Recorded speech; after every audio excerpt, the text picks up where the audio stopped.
সর্বশেষ যে খবর সেটি হচ্ছে যে বিশ্ব বাজারে তেলের দাম আবার $100 ছাড়ালো। হরমুজ অবরোধের হুমকি নিজের।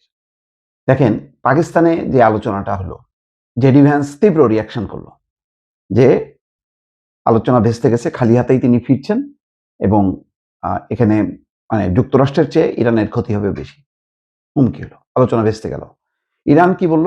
ইরান বলল যে ইরান প্রতিনিধি দলের আস্থা অর্জন করতে যুক্তরাষ্ট্র ব্যর্থ হয়েছে এবং তারা ইঙ্গিত দিল যে এক বৈঠকেই সব সমস্যার সমাধান হবে না।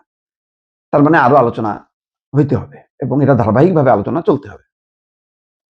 তো এই কথাটা যদি আসতো যে আলোচনা হয়েছে, আলোচনার সব পয়েন্ট নিষ্পত্তি হয়নি, আরো যেমন যুক্তরাষ্ট্র তো বলছেই যে অনেকগুলো বিষয়ে ঐক্যমত্য হলেও তাদের যে মূল ইস্যু পারমাণবিক ইস্যু, সেই ইস্যুর নিষ্পত্তি হয়নি।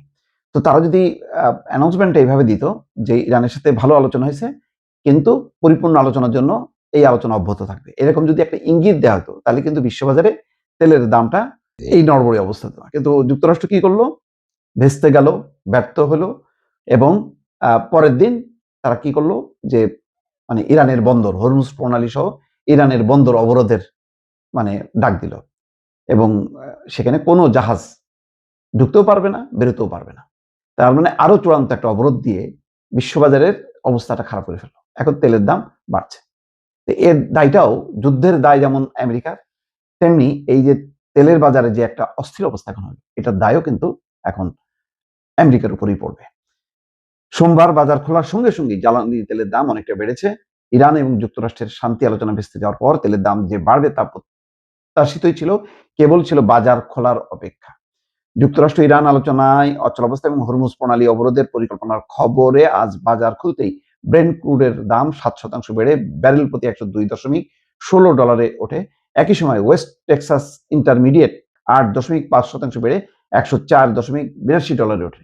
বাজার বিশ্লেষকদের মতে দীর্ঘস্থায়ী সংঘাতের কারণে জ্বালানি সংকট আরো তীব্র হতে পারে। যদি এই অবরোধটা আরো কার্যকর করে, সত্যি সত্যি যদি মানে হরমুজ প্রণালী থেকে কোনো জাহাজ বের হতে না পারে এবং ঢুকতে না পারে, তাহলে পরিস্থিতি আরো খারাপ হবে।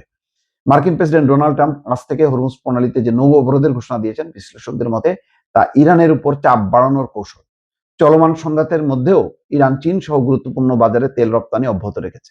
তবে বিশ্লেষকরা সতর্ক করেছেন, এই ধরনের অবরোধ দেওয়া হলে পরিস্থিতি আরো অবনতি হতে পারে, অর্থাৎ যুদ্ধ আরো বিস্তৃত পরিসরে ছড়িয়ে পড়তে পারে। এখন এই যে অবরোধ, এখন তাহলে ইরানের আর যুদ্ধ করা ছাড়া আর কোনো উপায় থাকবে না। অবরোধ ভাঙার জন্য ইরানকে ক্ষেপণাস্ত্র চালাতে হবে, তখন পাল্টা ক্ষেপণাস্ত্র হবে। তার মানে যুদ্ধটা আরো আবার কিন্তু শুরু হবে এবং এটা ছড়ায় যাবে।